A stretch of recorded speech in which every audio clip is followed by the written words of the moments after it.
Thanks for being here. Chris, that was a good talk. Good to see all the details that you have. I'm not a social scientist, so I don't have all the facts and figures that Chris does, but I do have a policy tool that I've been helping to steward and try to gain some traction for the program. And it's called Blue. And it's very intuitive, and I guess the name of this talk is supposed to be Communicating GSI. And yeah, so it's a good thing I know that. And I think Blue fits very well in this category because Blue is meant to be a very intuitive, not simple does not do it justice, but an easy way to have a conversation with a homeowner or a property owner about green infrastructure among other water quality issues, and to help inspire change. So it's a mechanism for education as well as for bringing about change. Anybody here not familiar with LEED? Do you guys know about LEED certification? In a nutshell, that's what Blue is. We're an environmental certification protocol, just like LEED, where you can become LEED certified. I think this building is LEED certified. And looking at the LEED protocols, you can have a building completely certified for LEED and not do anything for water quality. The water quality criteria, the best management practice for water quality under LEED is voluntary.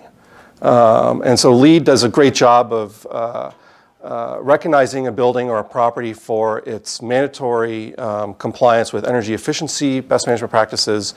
But when you see LEED, you don't necessarily think about what's going on with water quality. So Chris has talked about the nature of stormwater in the world of water quality. We think of stormwater as water that comes from a storm, as opposed to, it's one of many non-point sources of pollution. We separate it from agriculture, a major source of pollutants, but people don't understand, most people don't understand that there is quite a bit of pollution that comes from our urban environment. And here's just some examples.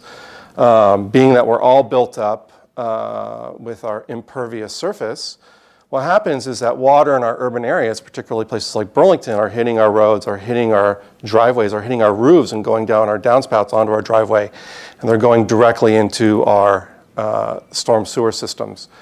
And along the way, it's taking all the pollutants with it, and it's dumping it into the system, and it's asking the municipality to clean up that pollution. And some pollutants are not being filtered out at the wastewater treatment plant. So some of you may know this, but it's for those of you who don't. Does anybody know that Burlington Bay is highly caffeinated? Have you heard of that? It's highly caffeinated. It's a cool fact, right? I mean, it's not cool, but it's an interesting fact. And I like to tell this story because what's going on in Burlington is that people, and maybe South Burlington, all the other municipalities that are contributing to the water in Burlington Bay, people are drinking copious amounts of caffeine, and they are going to the bathroom, and it's going into the storm sewer system, and it's not being filtered out because it's not a traditional pollutant that the municipality is legally required to filter by the EPA. This the sewer system, not the storm system. It's going into the storm system, right? Unless you're drunk late at night and peeing on the side of the street, but. Right, but in Burlington, those are connected, right? The sewer system is connected to the storm drains. So we can get in, I don't want to get too complicated, but in some communities, it's all connected. So the caffeine goes in. Why does it matter? Well, there are other things that we do in our homes that can have an impact on water quality. So pharmaceuticals, for example, people probably don't really think about this, but I know my parents are elderly. They dump their pharmaceuticals down the toilet. That is also not being filtered out by the wastewater treatment plant. I just got a filter at Sears, by the way, for my fridge. Has water thing in it, and it is certifying that it's not, that it is taking out drugs of, I don't know what kind of drugs, all drugs, but it's people are paying attention to that. The filtration companies are paying attention to that. So how do you communicate this to the average homeowner? I mean, I own a house in Burlington. I happen to be clued into water quality issues, but your average person on the street, how are you going to get them to make a connection between what's happening in their house and their property and what's happening downstream? And that's where the Blue protocol comes in. So one of the main implementation methods that can be used to deal with water quality problems besides getting people to not dump their meds down the toilet. I don't ask anyone to stop drinking coffee. But in dealing with stormwater particularly is to try and maintain the stormwater that's falling on your property on site. So and there's a few benefits to this. One is if you have stormwater being maintained on site, it's not contributing to flooding. It's not adding to the volume of flow that is going into the system, either direct to lake discharges or into the storm sewer system, combined sewer overflows. And if you can maintain that stormwater on site, it's also not going to be carrying any pollutants along with it, any of those leaves, any of the phosphorus, any of the oil from our cars that falls on the street. So there are numerous benefits of reducing water flowing down the streets and into the storm drains. So bioretention is sort of the starting point for us with Blue. And working with developed properties, largely urban, high-density properties, this can be a challenge because there's no regulatory requirement for property owners. There's no zoning requirement that an existing, I'm being a little loosey-goosey. There are some permitting things coming down the line for larger 3-acre lots, but for most properties, there's really no reason for them to make any changes to their property for most homeowners. So Blue is the hook. We offer people certification for their property, for their home. And when someone is interested in the program, they'll call me up, call us up, and I'll meet with them. And I have a list of best management practices that relate to water quality. One is bioretention, keeping stormwater on site. And some of them are educational. So we just ask people to not throw their meds down the toilet. I tell them the story about caffeine and the connection between drinking caffeine and water quality. Now, I don't know if caffeine's going to really mess up the environment long term, but 50 years from now, with all the other meds in the lake, bioaccumulating with the frogs, maybe it's not a good thing. Maybe it's something we can avoid. So we ask people to agree to these practices, and then they get their lawn sign. Why would a homeowner agree to do this if they don't really care about water quality, or if they care enough but not enough to spend any money on it? We try to offer a few incentives. The one being it might be a way to increase your home value if you are ever intending to sell it. It's an enhancement from a realtor's point of view to say this is a water quality friendly home. And studies have shown that in other municipalities, other locations that have similar environmental certification programs, that in fact homes do sell for higher amounts when they do have similar certifications, like DC. DC has a similar program. The other thing that we offer to folks that's unique is we try to come with money.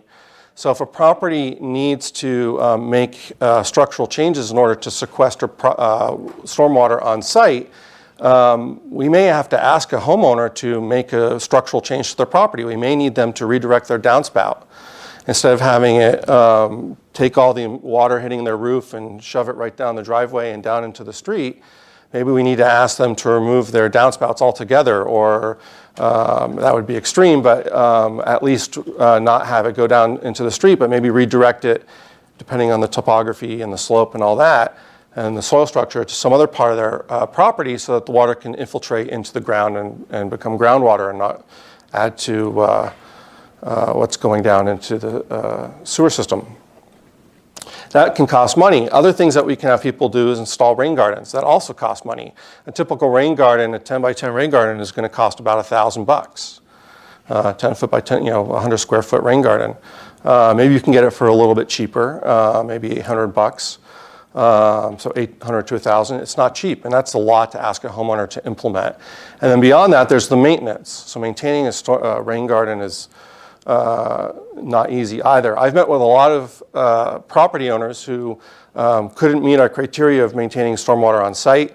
They wanted to have a rain garden installed, and at this stage in the game, I am only offering up to $250 to each homeowner, and that's not as much. It's not $800. It doesn't cover the whole thing, and a lot of homeowners have backed away from that. The other problem being is that they don't want to do it themselves.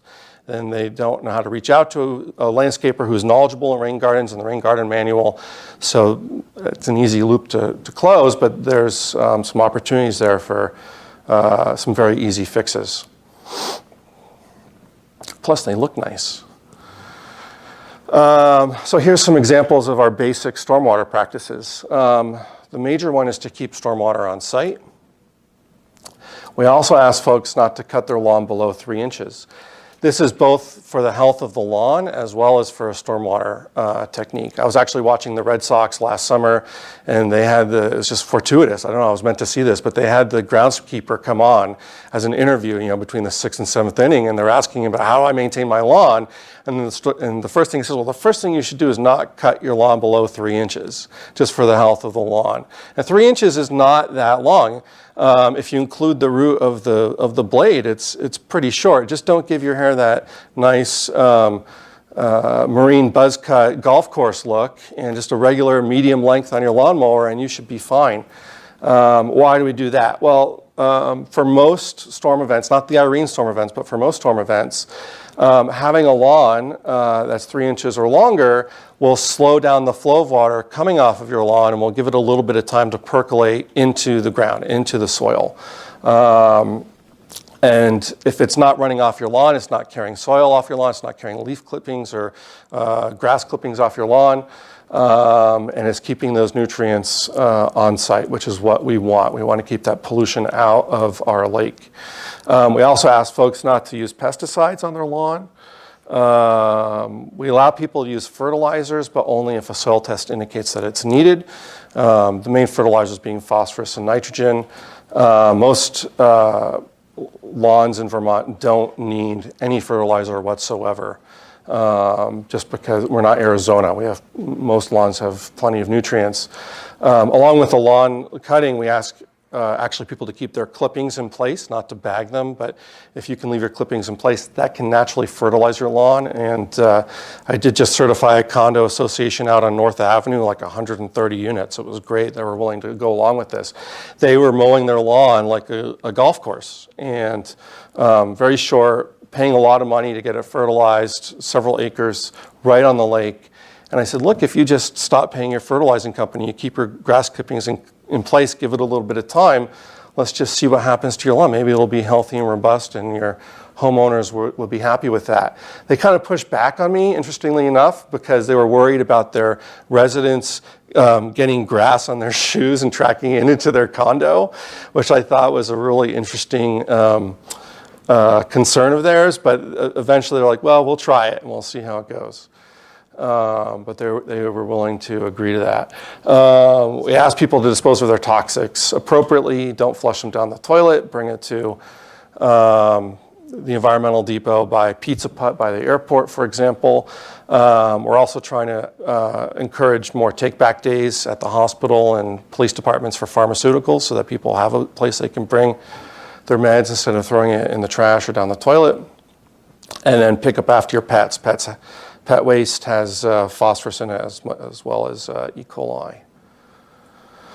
So why does blue work? Well, it's really cheap. That's one of the reasons it works. It's not very expensive for the amount of acreage that we can capture, and that's why we are developing partnerships with a lot of municipalities who are facing $40 or $50 million tabs. The city of Burlington is under the TMDL. They're required to implement, a 40% phosphorus reduction from their developed lands. It's quite significant for them, and there are some regulatory hooks for them, the stormwater permits that are coming down from the state. But because Burlington is so developed, they're going to have to look beyond parking lots. They're going to have to look at the pre-existing older grandfathered properties, or they can look at dealing with their roads or dealing with their sidewalks. Anybody know, obviously you all know where Nectar's is, right on Main Street. Across from Nectar's, Burlington recently did a stormwater project where they implemented a catch basin under the sidewalk.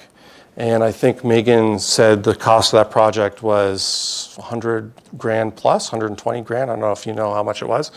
For the amount of acreage of stormwater that it's catching coming down Main Street, it's not a lot of volume that's going into that catch basin. And if you can think about $120,000 going towards homeowners, we can capture a lot more stormwater on site if we can keep it on private property than if we have to capture it in the public right-of-way, which is why Burlington is, among others, Colchester, St. Albans, Virgins, et cetera, are looking at blue as a solution. Not to mention the other benefits is that we're not just dealing with phosphorus, we can deal with other pollutants as well, E. coli, medications, et cetera, et cetera. And it's educational. Because ultimately, we're going to be having to go to these property owners to get them to agree to raise taxes. They're going to have to be paying for these stormwater infrastructure improvements. If we can get some buy-in, we're basically creating an army of environmental stewards who are advocates for the lake. So there's a little bit of psychology behind it. Here's an example of a water bar we put in Waterbury. It's hard to, well, you can see a little bit. It's a steep slope. Just like when you go hiking on Mount Mansfield, you have water bars diverting the water to the side to avoid erosion on the trail. Same concept. Water was sheeting down this driveway, and it looks like it's permeable. It looks like water can get in, but even gravel driveways can act just like regular hard pavement. Water's not going to get in. In this case, the road is right here, and the water was coming right down and sheeting off. And in this instance, we were able to divert it and slow the flow of water. In conclusion, blue is simple, it deals with existing buildings, can also help parking lots, water usage. It's really just a hook to have a conversation with someone about what's going on in their property and to get them to change their behavior. It's cost effective, it's community based, and it works on the basis of incentives and recognition. So it's the carrot as opposed to the stick approach. And I think with our existing properties, it can be quite effective, especially it's certainly cost effective. Blue in a nutshell. There you go. Any questions? Yeah. Chris, the condominium example is really interesting. Have you done a calculation for them that, if they cut less often because they're going to 3 inches, that's right. A cost saving. If they don't haul the clippings away, that's a cost saving. If they're not fertilizing, they're not putting pesticides, that's a cost saving. Right. Over a 10-year period of time, how much money do you save? And can that loop back to a decrease in the condo for the owners as a selling point for doing this? I absolutely sold it that way. I didn't do the calculation, but they intuitively got it. And that was one of the reasons they went along, even though there were some things that they were resisting. The balance point for them to implement tipped them towards, yeah, we are going to save money, that matters.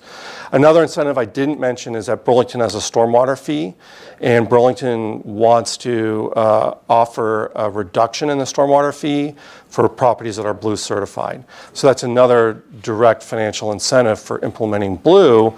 This condo association is paying $800 a month, I think, for their various units. If they can save $400, $500 a month, that's, per unit, it's not a lot, but it adds up over the long run. I would love an extra $500 a month. So and I think it's a little bit more than just the money. It's the psychology of saying, yeah, we're getting a benefit, and it's enough to get them to come along. Yeah. Yeah. In Burlington, so I've only been involved in on-the-ground implementation for about 1.5 years. I've sort of inherited some grants. There was a colleague of mine who implemented before that. I think collectively we might have like 300 blue certified homes across Chittenden County and some properties in Waterbury and elsewhere. In Burlington, it might be half of that. We've also implemented in Colchester and Shelburne. And I don't know the precise numbers because I didn't implement all of them. Program. Sorry, I missed the first part. So Yeah, it's not, I'd love it to be a statewide program, but it's not yet. It makes sense mostly in urban developed areas, which is the areas that are paying attention to it the most. So I've had a lot of conversations with folks that are like, well, that makes sense. In St. Albans and Virgins and Burlington. And I think once we get some critical mass, if people are commuting from Richmond, which is pretty, rural, a lot of, 10-acre parcels or 5-acre parcels, and they see the signs in Burlington, then maybe they'll want it to come to their community. But that's down the road. It's not happening. And so we're looking for funding, but there are opportunities here. Yeah. Yeah. What was the scope of your reach? Did you say just Burlington? We have been implementing community by community. So we apply for a grant, we get a grant, and 2 or 3 years at a time, we'll implement, and then the money will run out. So we have implemented in Winooski and Colchester and Shelburne and Waterbury and Burlington. And I have money for this summer for Burlington. I'm having conversations with folks about the future.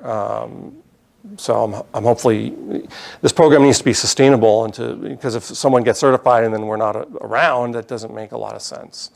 So that's what I'm working in. The next target town is? Anybody who's interested, Okay. for sure. We should talk. I'm the stormwater specialist with Winooski Conservation District. Awesome. Okay, so do you work with Karina? Oh yeah, all right, that's great. Yeah, excellent. Thanks for your time. Thanks for having me. Thanks to UVM. Thanks, Grant.